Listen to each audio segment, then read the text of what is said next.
วกกับชีวิตที่ต้องเดินหน้าต่ออดีตคือสิ่งเรียนรู้อนาคตคือสิ่งที่ต้องก้าวต่อไปครับแอทแทกอลังการโชว์อันนี้เป็นแคปชั่นของน้องคอปเตอร์แห่งอลังการโชว์ค่ะมื้อนี้มาทักทายกันกับพี่น้อง FC แฟนคลับหมอลำเสียงวิหกนกพงศกร FC แฟนคลับน้องคอปเตอร์แห่งอลังการโชว์กันค่ะน้องคอปเตอร์เป็นศิลปินตัวน้อยๆทุกท่านคงสิรับทราบดีว่าน้องมีประวัติความเป็นมาจังใดแน่ขึ้นวงใดลงวงใดไปจังใดมาจังใดล่าสุดน้องคอปเตอร์ได้มาสังกัดอยู่ที่เสียงวิหกหรือว่าเป็นศิลปินประจำวงอลังการโชว์เป็นฤดูกาลแรกของปีแรกเลยนะคะของวง2เสียงวิหกนั่นล่ะค่ะพี่น้องค่ะตามที่ทุกท่านได้ติดตามข่าวบ่ว่าสิเป็น FC แฟนคลับเสียงวิหกหรือว่า FC แฟนคลับน้องคอปเตอร์นะคะจากกระแสที่น้องคอปเตอร์สิมาประจำอยู่อลังการโชว์ก่อนหน้านี้แอดเองก็ได้ไปติดตามและก็ได้ไปเห็นคอมเมนต์ต่างๆตามหลายๆช่องทางนั่นล่ะค่ะที่เฮาไปติดตามอ่านด้วยความที่ว่าเฮาติดตามข่าวน้องนั่นล่ะค่ะก็ได้ไปเห็นคอมเมนต์ดราม่า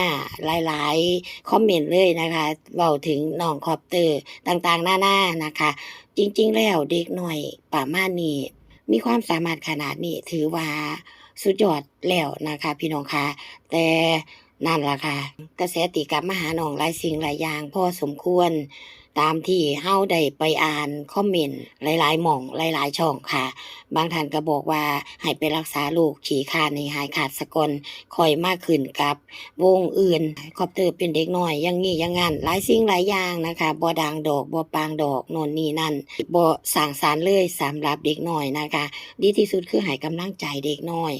เด็กก็คือเด็กบางโอกาสเขาก็ยังมีความเป็นเด็กอยู่นะคะความอยากแสดงออกหรือว่าความสามารถเขามี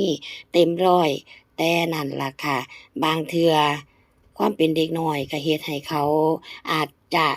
มีบางสิ่งบางอย่าง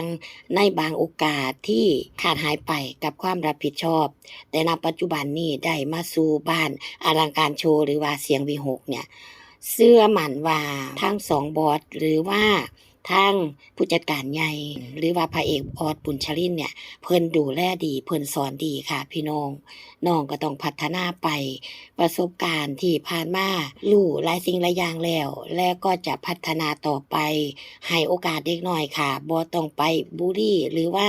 ไปดราม่าอิหยังเลยบางเทื่อสิ่งแวดล้อมหลายสิ่งหลายอย่างการพร่ำสอนของครูบาอาจารย์ก็สิขัดเกลาให้มีอิหยังดีๆขึ้นมาหลายสิ่งหลายอย่างนั่นล่ะค่ะสำหรับน้องคอปเตอร์เนาะความเป็นเด็กน้อยขนาดน้องอาอายเองก็ยังโดนคือกันนะคะกับการที่ว่าบางเทื่อบ่ได้ขึ้นตามคิวที่จัดไว้ด้วยความเป็นเด็กหรือว่าบางเทื่อพลาดไปนอนบ่ตื่นจั่งซี้ก็มีนะคะซึ่งน้องคอปเตอร์เองก็บ่แตกต่างกันเด็กน้อยในวัยนี้พึ่ง12 14จั่งซี้แหมพี่น้องสมัยก่อนๆน่ะยังบ่รู้เรื่องรู้ราวอิหยังเลยเดะค่ะความรับผิดชอบบ่มีณปัจจุบันนี้อายุหลายกว่าคอปเตอร์หรือว่าอายุหลายกว่าน้องอาอายนี่บ่มีความรับผิดชอบเลยค่ะเป็นส่วนหลายเลยก็ว่าได้น้องคอปเตอร์หรือว่าน้องอาอายเนี่ยมาสู่วงการศิลปินทำได้ขนาดนี้เยี่ยมยอดแล้วค่ะพี่น้องให้กำลังใจดีกว่าเด็กน้อยสิมีแรงใจสู่กับงานแล้วก็สิมีแรงใจพัฒนาตัวเองขึ้นไปอีกระดับหนึ่งในอนาคตน้องก็ต้องมีความรับผิดชอบเต็ม100%อยู่แล้วเป็นผู้ใหญ่ขึ้นนำซุมื้อการเรียนรู้มีขึ้นซุมื้อเพราะฉะนั้นอย่าไปดราม่าให้เป็นการบั่นทอนจิตใจเด็กน้อยนั่นแหมค่ะพี่น้องค่ะน้องคอปเตอร์เองก็ได้โพสต์ออกมาคือกันนะคะ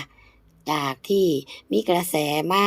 โน่นนี่นั่นเนาะน้องก็ได้โพสต์ออกมานะคะว่าผมก็เด็กน้อยผู้หนึ่งที่มาขอแค่พื้นที่ทำมาหากินรู้ตนแหน่ครับส่วนที่ขี้ร้ายที่ผ่านมาก็ถือว่าเป็นบทเรียนบ่ให้ผมเรียนรู้แหน่ติครับบ่ให้ผมต้องปรับตัวและพัฒนาแหน่ติคือสิเหยียบเด็กน้อยวัย14 ปีให้จมดินหลายติครับอันนี้เป็นโพสต์ของน้องคอปเตอร์นะคะ เฮาอ่านแล้วก็รู้สึกว่านะต้องให้กำลังใจเด็กน้อยดีกว่าบ่นะคะพี่น้องขาสำหรับท่านใดที่ต่อว่าอันโน่นอันนี้น้องคอปเตอร์เองก็เป็นเด็กน้อยคนหนึ่งที่เป็นเสาหลักของครอบครัวกล้าว่าได้เด้พี่น้องในอนาคตข้างหน้าน้องก็ต้องดีขึ้นแน่นอนนะคะณตอนนี้ก็เก่งแล้วมาอยู่ที่อลังการโชว์มาอยู่ในการปกครองของทางบอดนุบอดนกทุกคนซอยกันดูแลซอยกันฝึกสอนคิดว่าน้องก็ต้องดีขึ้นหลายเท่ากว่าที่ผ่านมาแน่นอนที่ผ่านมาก็ถือเป็นบทเรียนบททดสอบของเด็กน้อยไปค่ะหลังจากนี้รอติดตามรอให้กำลังใจน้องคอปเตอร์ก็แล้วกันนะคะเมื่อมาสู่บ้านอลังการโชว์ของทางบอดนกบอดหนูรวมถึงบ้านเสียงวิหกสุขุสุคนนั่นล่ะค่ะมีบางเพจเพิ่นก็ออกมาปกป้องน้องคอปเตอร์ค่ะเพิ่นบอกว่าจะว่าไปบางทีสังคมก็โหดร้ายกับน้องจริงๆแหละบางครั้งคนก็ลืมไปว่าน้องอายุแค่14-15ปีคือน้องก็ยังอยู่ในวัยเด็กจะมีความสามารถมากแค่ไหนเด็กก็คือเด็กการที่เราจะไปคาดหวังให้น้องต้องคิดได้อ่านได้เหมือนผู้ใหญ่ก็และดูจะเกินไปหน่อยต้นกล้าทางวัฒนธรรมต้นนี้หากเจอลมพัดแรงไปบางทีก็อาจสั่นคลอนได้คนในสังคมขนาดโตแล้วก็ยังคิดอ่านไม่ได้เท่ากันดังนั้นสาระจึงอยู่ที่ว่าเราจะช่วยกันประคับประคองต้นกล้าต้นนี้ให้เติบโตแข็งแรงได้อย่างไรอันนี้เป็นโพสต์จากทางช่องหนึ่งที่เพิ่นออกมาปกป้องน้องคอปเตอร์ขอให้คิดกันหลายๆให้มีเหตุมีผลตามนี้เลยนะคะพี่น้องค่ะอย่าไปว่าเด็กน้อยให้กำลังใจดีกว่านะคะเก่งแค่ไหนแล้วที่เด็กน้อยขนาดนี้มีความสามารถขนาดนี้นะคะทางบอดหนูเองเพิ่นก็บ่ทนค่ะพี่น้องเพิ่นได้ออกมาไลฟ์สดเพื่อปกป้องน้องคอปเตอร์มาเว้าถึงคนที่บุลลีน้องมาด่ามาน้องตอบกลับอย่างแรงนะคะสำหรับทางบอดหนู FC แฟนคลับทุกท่านน่ะคงรู้ดีว่าบอดหนูเพิ่นเป็นคนจั่งใดตรงมากค่ะคิดแบบใดเว้าแบบนั้นแล้วเพิ่นก็บอกว่าเพิ่นสอนได้เอาอยู่แน่นอนทาง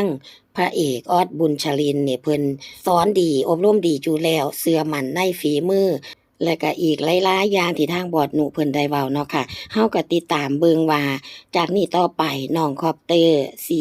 เก่งขึ้นพัฒนาขึ้นหลายกว่าเก่าแน่นอนค่ะพี่น้องเพราะว่าน้องมีพรสวรรค์อยู่แล้วนะคะคลิปนี้ก็มาอัปเดตข่าวๆมาเว้าถึงน้องคอปเตอร์กับพี่กับน้องกันแต่เพียงเท่านี้ค่ะขอให้มีความสุขทุกท่านค่ะสวัสดีจ้า